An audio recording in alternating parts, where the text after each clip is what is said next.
Good morning, and I've finally taken myself off mute. I'm sure Marianne will chop the first bit of silence off this when it's recorded. Oh dear, oh dear, oh dear, what a start to the day. So, good morning and welcome to the Daily Cyber Briefing for Thursday, the 13th of April. I'm Stephen Ridgway. Interesting article from Malwarebytes. That is referencing some information from the FBI warning about the dangers of plugging your phone into free charging stations. So, in a recent tweet, the FBI office in Denver has warned consumers against using free public charging stations, basically because criminals have managed to hijack public chargers and with the intention of infecting the devices with malware. And sometimes, under some circumstances, via that cable, the attackers can get access to data on your devices. They are basically saying avoid using free charging stations in hotels, airports, shopping centres, blah blah blah. If you need to charge your phone, carry a phone charger with you. I think there is some sense to that, or alternatively use a USB or a charging cable and an actual electrical plug, which is what I do. I did anyway, but there we are. That's interesting, isn't it? It's known as juice jacking, and it basically relies on the fact that certainly for devices that use USB port for charging, the USB connection has got more pins than you need in order to charge the device. So there are five pins basically. Pins 1 and 5 are positive and negative. Then pins 2 and 3 are, as it were, data in, data out, and pin 4. It can be used for all sorts of other things. So the fact that you've plugged in a USB device just because you want it to be charging means it has actually connected up your data, the data ports on your device to whatever's on the other end of that particular USB connector. So want to be aware of, certainly something to think about. It is common, I think, that attackers will look for these easy ways of getting access. They're not going to easily target somebody with that one, but if they're not interested in specific targets, but in just a broad attack, well, you just wait and see, wait and see who plugs in and take control of their device.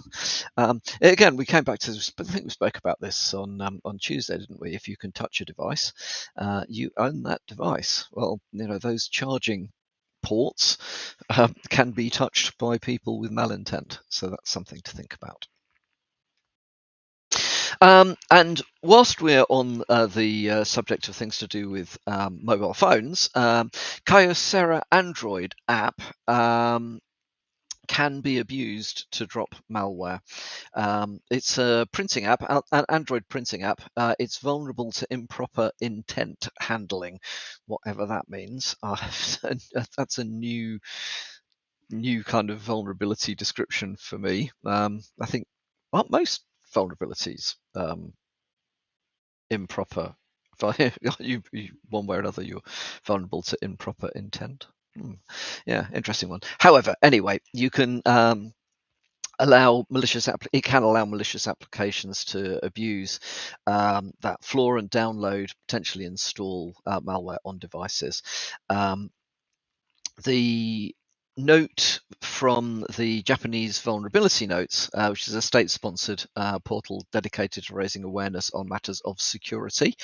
It's being tracked by the CVE number 2023 25954 and affects various mobile print apps, Kyocera, UTax TA, and Olivetti Mobile Print, all of which are versions 3.2.0, 2.3.0, 1.1.9 and earlier.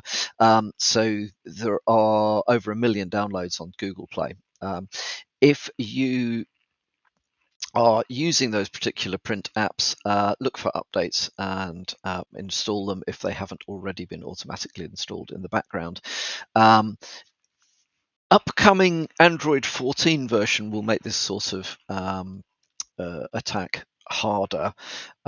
So hopefully the future is brighter in this respect. But right now, patch.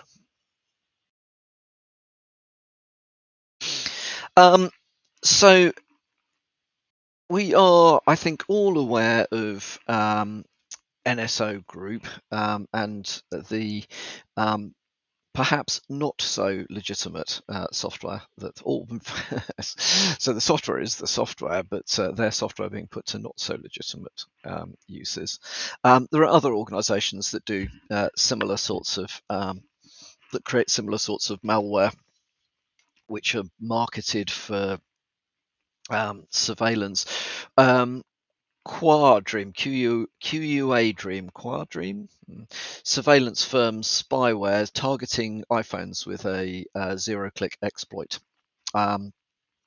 That has been seen targeting at least on at least 5 occasions. It has the ability to record audio calls, record anything on the microphone, as in just sitting there, it's recording what you're saying. It can take pictures using both cameras. It can exfiltrate and remove keychain items. It can generate iCloud 2FA passwords, which is interesting. It can search through devices, through device files and databases, cleans up after itself, and it does track your location. So the zero-day exploit that is hit by this is referred to as end of days, and it works against iOS versions 14.4 and 14.4.2, possibly other versions as well. And it relies on invisible iCloud calendar invitations sent from the spyware operator to the victims. It has been seen, so the servers behind this are apparently located in Bulgaria, Czech Republic, Hungary, Ghana, Israel, Mexico, Romania, Singapore, and the UAE, and Uzbekistan as well. And they believe that this piece of malware has been around since probably around March 2021. The Quadream is another Israeli company, similar to NSO Group in that respect then. And it is known for marketing spyware to what are supposed to be legitimate organizations, nation state governments and so on and so forth, law enforcement, although one questions how you determine a government that is going to put this to good use as opposed to a government which is going to put this to dodgy use. That's one for philosophy, I suppose. So just be aware. Undoubtedly, once information is out about how all this works, Apple will be doing stuff to prevent it. At least, they do try, I guess, as much as most other organizations do as well. So look out for patches and updates for that. In the meantime, interesting article from Security Affairs, which explains a little bit more about it. So I also came across, so just to finish up, I came across a really interesting article, again from the Malwarebytes Labs. They've been doing research into ransomware in the UK between April 22 and March 23. And there are some interesting statistics. If I had some more time, we could talk a lot about this stuff. But couple of highlights from that is that UK is the second most attacked country in the world. That Royal Mail was hit with the largest known ransom demand at over $80 million. Education sector was hit far harder than in other countries. And basically depending on how you cut up the data, UK comes just from raw attacks sort of second to the USA, and just above Canada, Germany, and France. If you look at things in other ways, you get slightly different, results. I mean, one of the things I've done is look at attacks per GDP. Well, I'm not sure that, I suppose that just says, are richer countries being attacked more than poorer countries? Well, maybe. By population size, I think we come fourth, something like that. There's also a breakdown of what sort of what industry sectors are being attacked in the UK. Services and education make up a very large proportion. 27% of attacks are aimed at services, 16% at education. Then the rest is relatively, there's single-digit percentages for stuff like technology, construction, logistics, manufacturing, wholesale, legal, so on and so forth. Most popular malware detected, Lockbit, followed up by Vice Society, which is ransomware aimed at the education sector. So it's a very interesting article, and if you are concerned, as I think we all should be, about what to do about potential ransomware, there's some good advice towards the end of the article. So, block common forms of entry, detect intrusions. That's something that we talk a lot about in That Security Company and PocketSeam. If you can't see it, you can't defend against it. So, investing in visibility tooling and detection is as important as having solid technical security controls that prevent things from happening. Looking to stop malicious encryption, well, that's easier said than done. And I think that's just Malwarebytes plugging their own stuff. But creating offsite backups or offline backups of important things, I think, is a very good very good advice. And also, don't get attacked twice.